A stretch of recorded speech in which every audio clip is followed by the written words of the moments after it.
Bianca Hénin, bonsoir.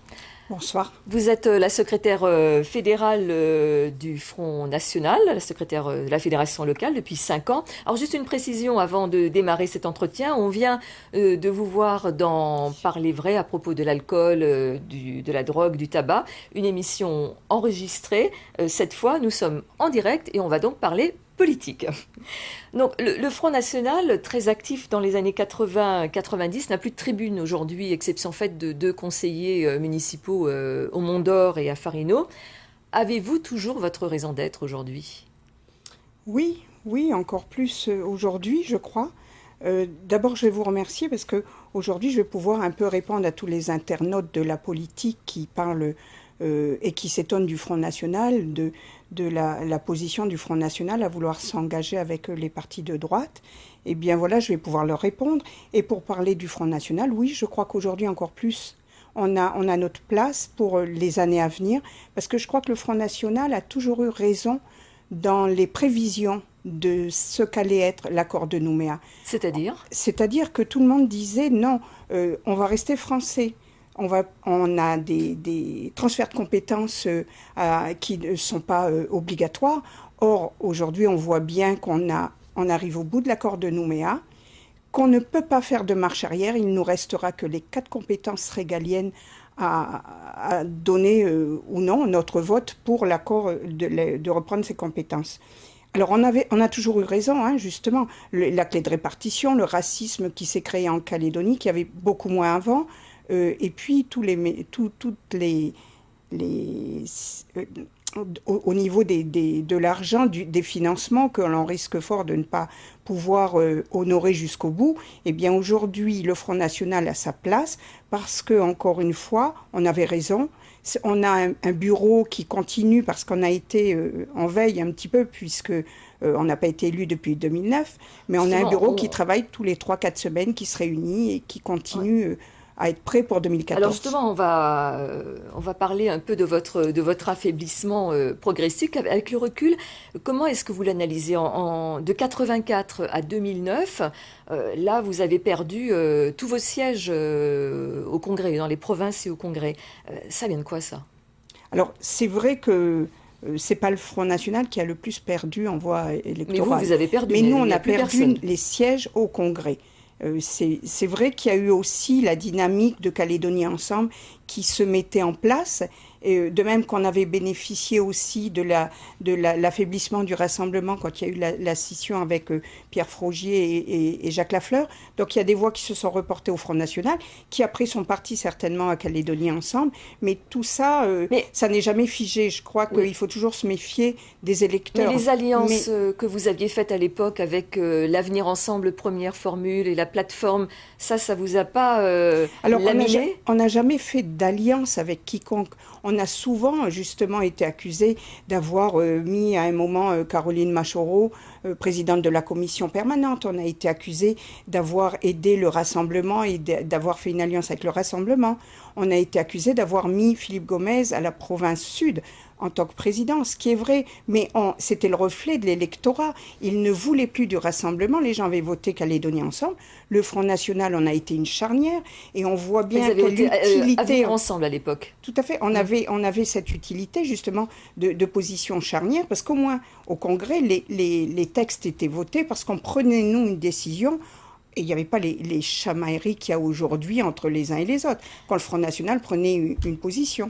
Alors d'alliance, il y a à nouveau question aujourd'hui et dans tous les camps à quelques mois des élections de 2014. Avant d'en parler, je vous propose de revoir cette proposition de Marine Le Pen, la présidente du Front National. Elle était venue en visite en Nouvelle-Calédonie en mars dernier.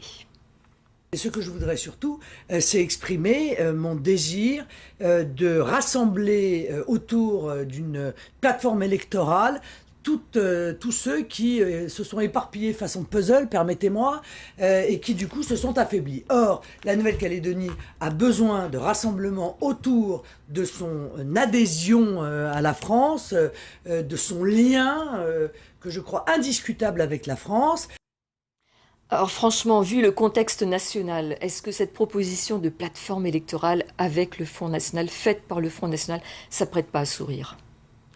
Alors, écoutez, Moi, j'aimerais bien qu'on fasse la différence entre la politique en métropole et la politique en Nouvelle-Calédonie. Je crois que Ah, ça c'est intéressant, oui, c'est quoi la différence? l'échéance de la Nouvelle-Calédonie est d'autant plus importante pour 2014 qu'aujourd'hui, les guerres de frères ennemis ne doivent pas normalement être portées en Calédonie et on devrait pouvoir faire s'engager sur quelque chose en commun, tous les partis de droite. Après le passage de Marine Le Pen, j'y étais. Hein. Je sais que Gaëliano a jamais voulu. Il a dit qu'il croyait pas à cette union des partis de droite. Il a par contre créé aussitôt après l'union pour les partis de droite, juste après son départ. Philippe Gomez, lui, a tout de suite refusé également. Je crois que il avait fait le constat et il a subi peut-être au gouvernement le pacte républicain qui n'a pas été très loin, ça a été des guerres de poste. Donc là, c'est Simon Louécotte qui a pris ensuite son bâton de pèlerin, qui a essayé de réunir tout le monde. Nous avons participé à toutes les réunions pendant plusieurs mois, en gardant évidemment notre ligne politique. Moi, je l'ai toujours dit, le Front National veut garder sa ligne politique, ses convictions. On ne votera pas si ça ne nous convient pas.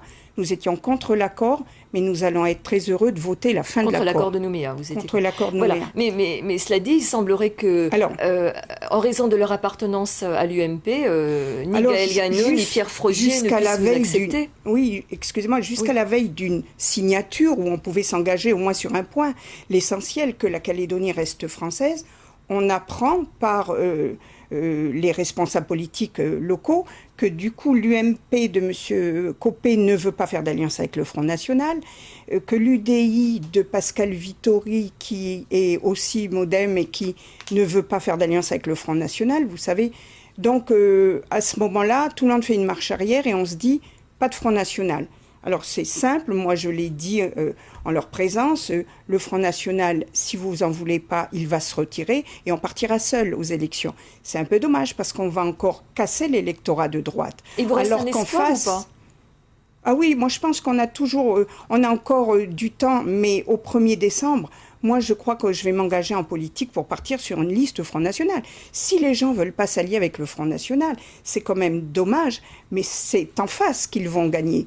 Et le Front National, c'est 4000 voix aux législatives, et Marine Le Pen faisait 10 000 voix. Est-ce que vous n'avez jamais songé à vous débarrasser de cette étiquette qui finalement est parfois encombrante en vous transformant en un parti local ? Il y a tellement de partis locaux qui ont cru faire mieux, parce que si le Front National n'est plus le Front National, on va donner un autre nom du parti politique, mais pour autant les gens, ils vont pas, c'est les idées du Front National qu'ils suivent. C'est un électorat dur et on le retrouve toujours, cet électorat.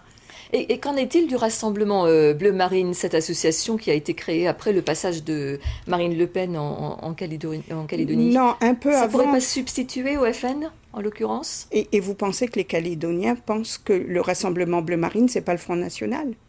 Je crois qu'il faut arrêter. Et pourquoi ça a été créé alors ? Mais le rassemblement, c'était parce que ceux qui ne voulaient pas de la carte Front National passaient plutôt Rassemblement Bleu, parce que c'est des gens qui adhèrent aux idées de Marine Le Pen, en métropole comme ici. C'était lors des élections présidentielles qu'on a créé ici, et c'est M. Chipot qui représente le Rassemblement Bleu Marine. Donc il y a des adhérents et qui adhèrent à la métropole au Rassemblement Bleu Marine, comme Maître Collard en France. Voilà, mais ils ne sont pas Front National en carte Front National. Donc, alliance ou pas, vous irez aux élections ? On ira aux élections de 2014 en demandant qu'on aille au vote du premier référendum immédiatement après. Ça ne sert à rien d'attendre des rééquilibrages, de continuer à financer et à payer, alors qu'au bout, on sait qu'on veut absolument l'indépendance.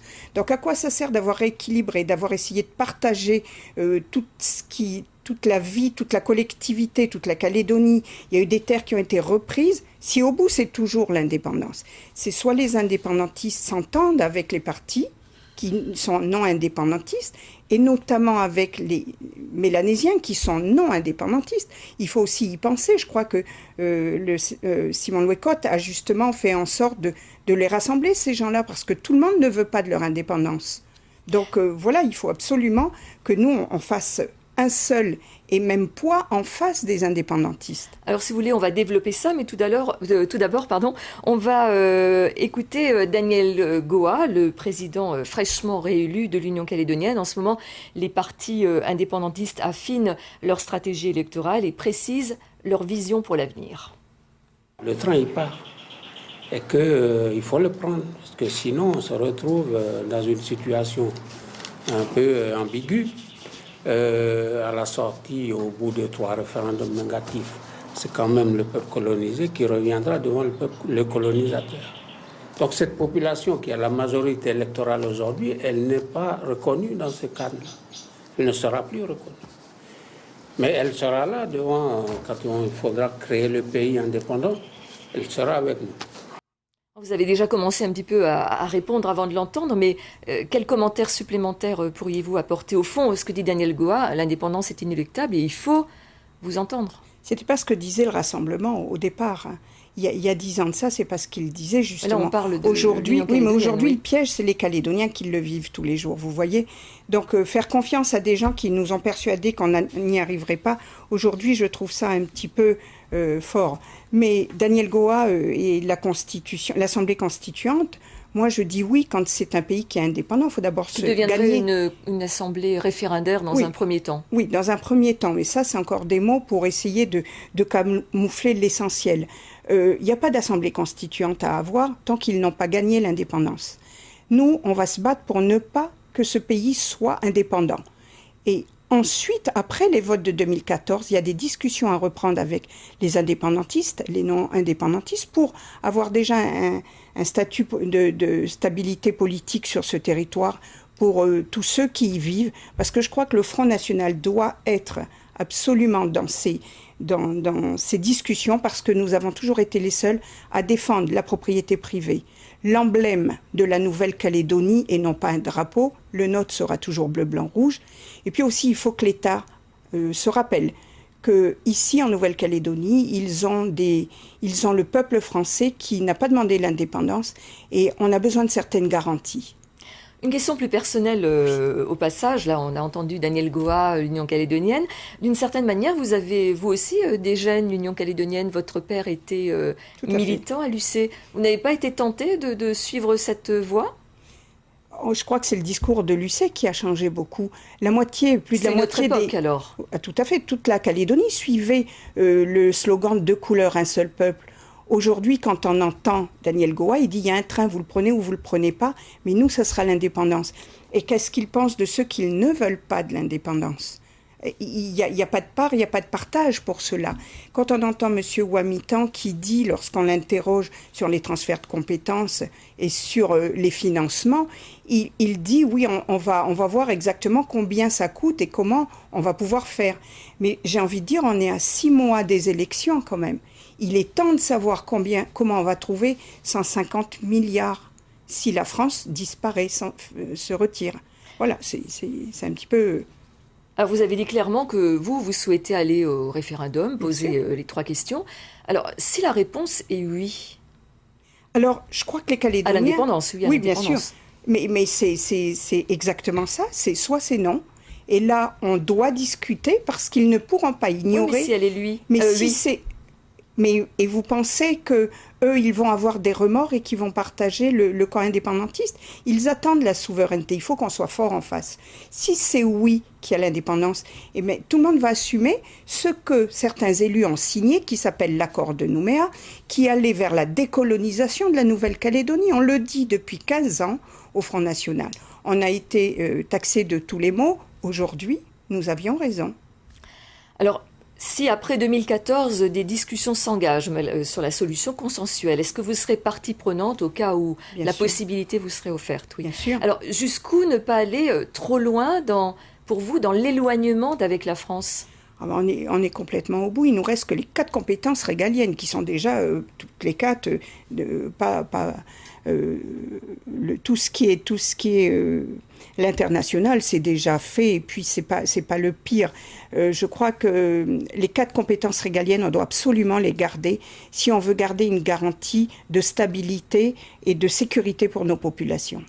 Bianca Ina, merci d'avoir été présente ce soir. On retiendra que vous souhaitez un référendum comme prévu dans l'accord de Nouméa et que, alliance ou pas avec d'autres partis loyalistes, vous vous présenterez aux élections. Bien sûr. Bonsoir.